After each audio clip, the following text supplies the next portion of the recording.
What's going on YouTube? Thanks for tuning back into another video. Today we are back in the garage. I know it's crazy. Almost two back-to-back videos. If you're new to the channel, thank you for tuning in. If you are an OG subscriber, I appreciate you returning. Today we are working on the Integra, no surprise there. And I promised you guys a couple videos ago that I was gonna get back into the how-to rhythm and actually show you guys some of the process when it comes to building the engine. And let me reiterate something. I'm in no way a professional engine builder, but I can show you how to do things easily at home and effectively. I always go off of the OEM specifications, and in this case, what we're doing is valve lash, which is super simple to do with some basic tools. A few of them right here are feeler gauges. There's a couple different assortments or different types that you can buy. This one right here is just super easy, convenient. You hide them all away, and then whenever you need one specifically, there's a whole bunch of feeler gauges in here. You can just pick the one you want specifically, and boom, that's what you're gonna be using for the day. The next tool that we need for this specific application, flathead screwdriver. Now I don't know the exact size of this, but normally when you have flatheads, you get an assortment of them. So just pick the one that's tightest to fit inside of the part that we're gonna be adjusting. And you don't wanna get one that's wobbly and hit the sides and mess up either the flathead or the actual part that we're gonna be adjusting. The third part that we're gonna be using, tool, this is actually something that I came up with right now here in the garage. There is an official tool that you can buy online. Some parts stores carry it in the domestic size, for example, 9/16, 7/16, different variations like that, so you can actually adjust this on like domestic cars. For these cars, especially the B series, you need a 10mm wrench or special tool for the VTEC one. The non-VTEC uses a 12mm, if I'm not mistaken.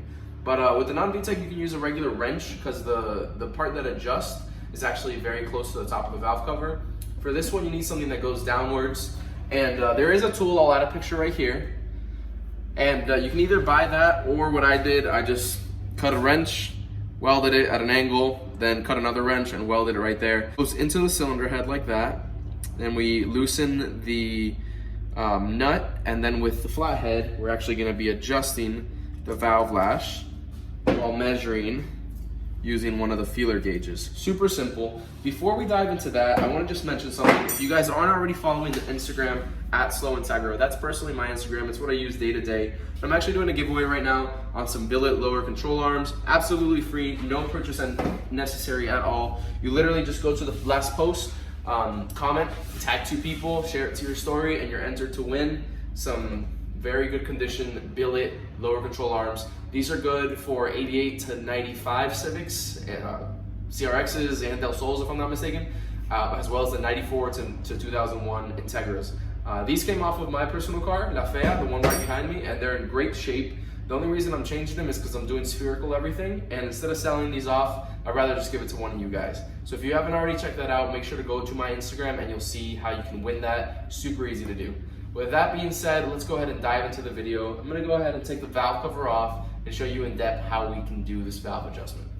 Okay, so starting with the simplest thing, I don't have any of the bolts holding the valve cover right now. I'm just gonna go ahead and remove this, set this off to the side. And an important thing, you wanna make sure that you're working in a nice clean environment. You don't want any contamination, dirt, grease, debris, shavings of metal going anywhere inside of the engine. That's gonna cause a lot of problems once it goes into the oiling system and can just make it to be a very bad day.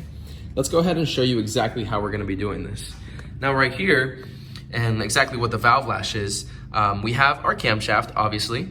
Camshaft goes all across to all the valves. There's the exhaust and the intake camshaft. And what this does, as it turns, certain parts of the camshaft will engage the components that push down the valve. Now, when it's not touching that, it's kind of on a flat spot. It's actually circular, but it's not engaging it, but it needs to be very close. So as soon as it gets to that lobe to push on the valve, it can engage it quickly and not so loose that it'll rattle and cause problems. So that's exactly what we're trying to achieve here, a valve lash to a certain specification. I'm gonna put the specifications right here for the OEM. I'm actually running aftermarket cams, which are Pro 1s made by Skunk 2 for my turbo application. It's what I particularly like to run, and there is a specific valve lash for that, but for the OEM components, you're gonna use this valve lash right here. Super simple how to achieve the valve lash we want. Since the timing is already put together, the crank moves and the cams move, we're gonna move the crank so the lobes actually move as well. Once the high part of the lobe isn't engaging to the rockers, so if the rockers are down here, the high part will be upwards, that's when we can actually do the adjustment correctly. If the valve is already being open, since the rocker is engaging it, then that's a problem because that won't be adjusting valve lash. That'll just be opening the valve lash.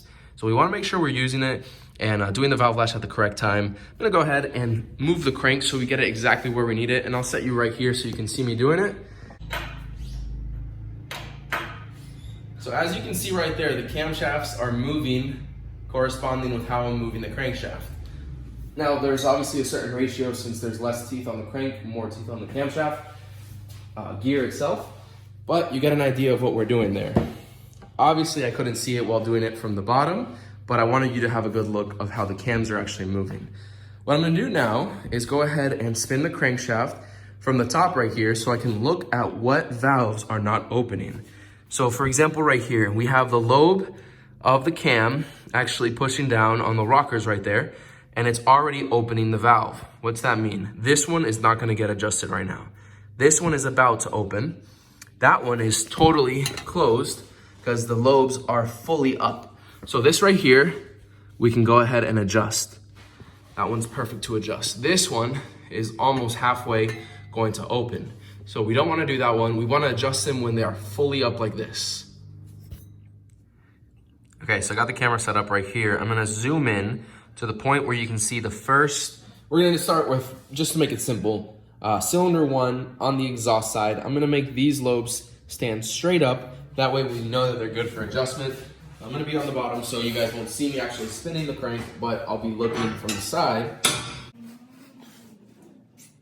Kind of difficult to do it with the camera right there because I can't see very well. I'm seeing from the side.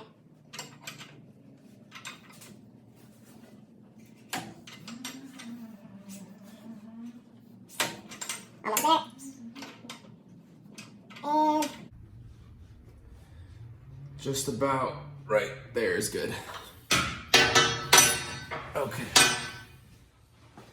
Now you can see the lobe has completely spun, and it is aiming straight up. That means that there is no engagement of that lobe to those rockers. This should be completely free from touching it, and you can move it a little bit and see that. So we're gonna go ahead and loosen both of these right here. Both of these adjustment nuts.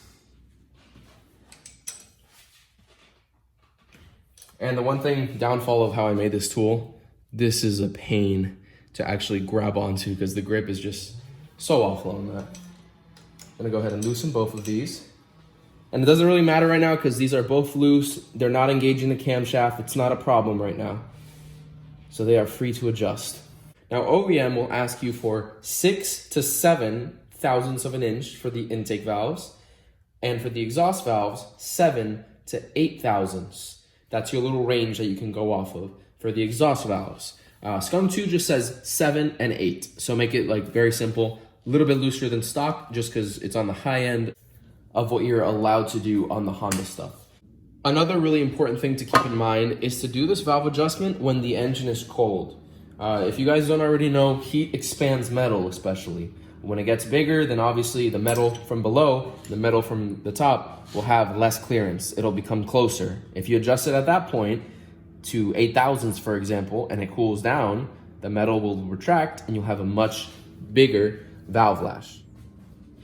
That should be a better angle for you guys. We go ahead and loosen the nuts right there. I've already loosened them just to make it easier. The adjustment will happen with the screwdriver since the nut just holds it in place. So that's doing more clearance, that's doing to the right is less clearance, more clearance, less clearance. Same goes for this side. All the nut does is prevent it from spinning more. So when you have your valve lash set to what you want it, you lock it with the nut. So let's go ahead and stick our feeler gauge in there. I'll start with cylinder 1, exhaust valve number 1. That's right there. You see it's nice and easy to go in and out. I'm just gonna tighten this up a bit. And it's starting to drag, it's starting to catch. It's pretty tight. That should be about 9 thousandths since there is a little extra space. Do a little bit more. A little tough to go in right there and a little tough to go out. So that should be about 8 thousandths. Now this is a little bit tricky since you have to do it with 2 hands. Gonna go ahead and set the actual tool that I have here that I made while holding it with the screwdriver and lock the nut again. You don't want the screwdriver portion to move because then you'll lose your adjustment. So I'm gonna go ahead and snug it up real quick before I do a full tight. Screwdriver didn't move. Let's see if the feeler gauge still fits in there.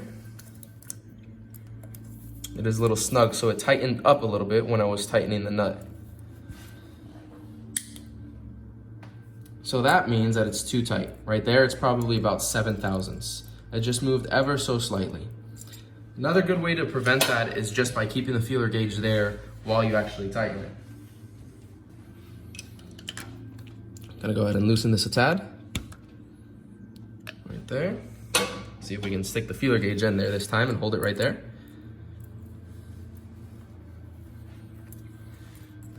Okay, it's in there. And they do sell angled feeler gauges as well as individual feeler gauges, so you don't have to worry about having that bulky feeler gauge assortment there with you. So let's see if we tighten it right there, right? Yep, pulls out nice and snug. And I can't do it with the camera angle right there, but yep, slides right in, slides right out. So that's perfect adjustment on the first valve. I'm gonna go ahead and do it on the next one as well, and we just repeat the process all along. But we have to make sure that the lobes are facing upwards and not engaging the actual valve. For this next portion, you should have gotten the gist of how to do it with that first valve. I'm gonna go ahead and put this on time lapse. And another little trick that you can do, you can choose to do this if you want, or you can be very thorough and make sure the lobes are completely up on every single one. But if you look at this cylinder, cylinder number 1, exhaust side, the lobes are straight up. So that being said, we should have another one that's also straight up, which will be cylinder 2 on the intake side. It's almost 100% straight up. You see the top end of the lobe is right here. We could just spin the crank ever so slightly and have a perfect spot to do the valve adjustment on this one as well. Something I like to do when I'm doing it like that, just get a little Sharpie and I'll mark it right here and right there as a little reminder, hey, you already did these, you already did these. And once we get them all done, instead of rotating it a whole bunch of times, which would be 8 times altogether, you'll end up only rotating it about 4. So it's a little trick if you want to save some time. If you don't want to, you can do it thoroughly and rotate for every single one and do it in order if you have the fear of forgetting or for any reason. That being said, I'm gonna go ahead and set the camera on time-lapse mode so you can just see me doing this. I'll play some cool little music in the background and I'll show you as soon as we're done.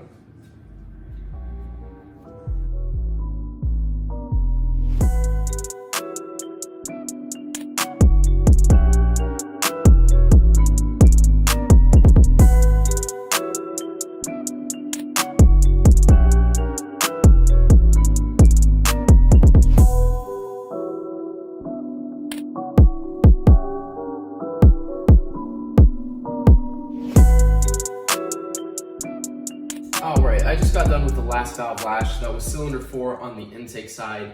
And let me show you a little bit closer so I kind of give you a reference of how I like to work with this and what keeps me level-headed.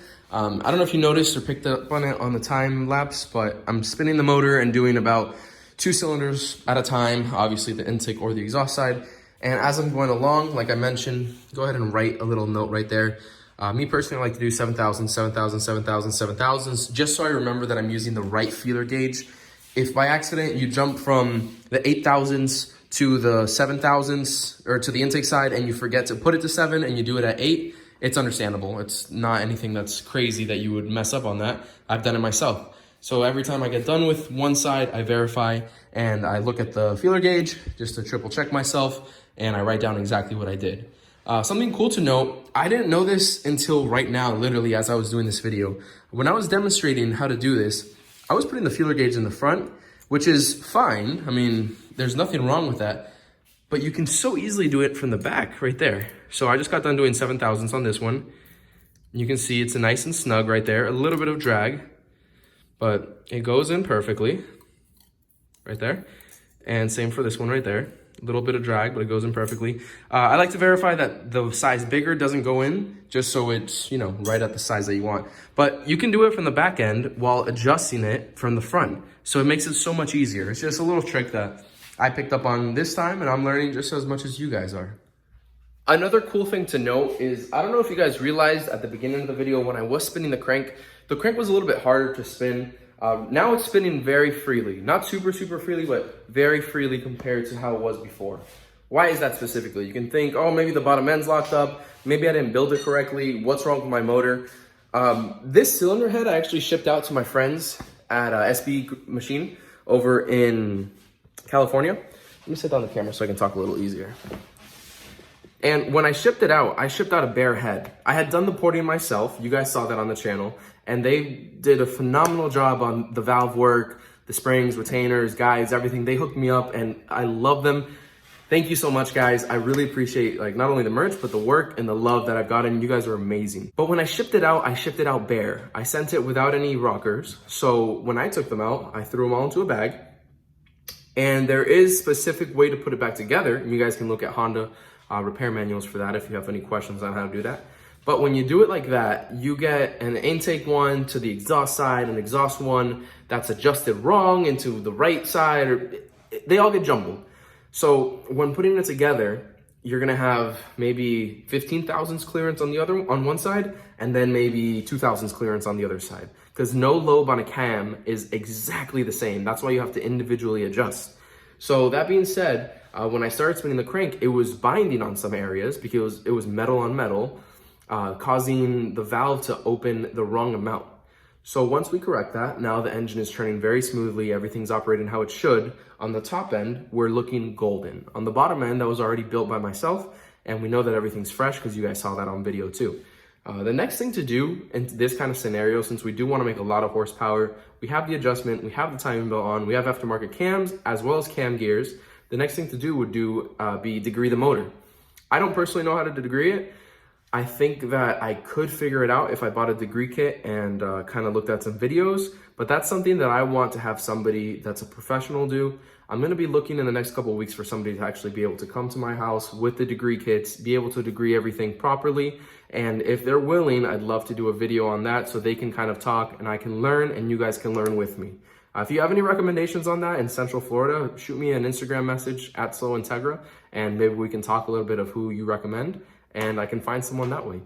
Aside from that, the video is pretty much done. I'm gonna try to upload this tonight, the same day that I'm filming it. It's already a little later in the day, but I wanted to mention once more. Today is December 26, 2020, so if it's like a week after this, the giveaway will be closed. But if you haven't already seen, I'm doing these billet control arms, a giveaway on my Instagram. There's no purchase necessary. You can go there, just like I mentioned in the beginning of the video. Super easy to enter. Just comment and share onto your story. And hopefully these will go to a good home because they've treated me well. And I know that instead of selling it, I'd rather give it to one of my followers, one of my subscribers, somebody who will enjoy it, not only for the functionality, but the sentimental value that it came off La Fea, the Red Integra. Anyways, I hope you guys enjoyed this video. I'm gonna do more giveaways like this in the future. If you are watching this at a later date, so make sure to check out the channel, the Instagram, and stay up to date on those videos and posts.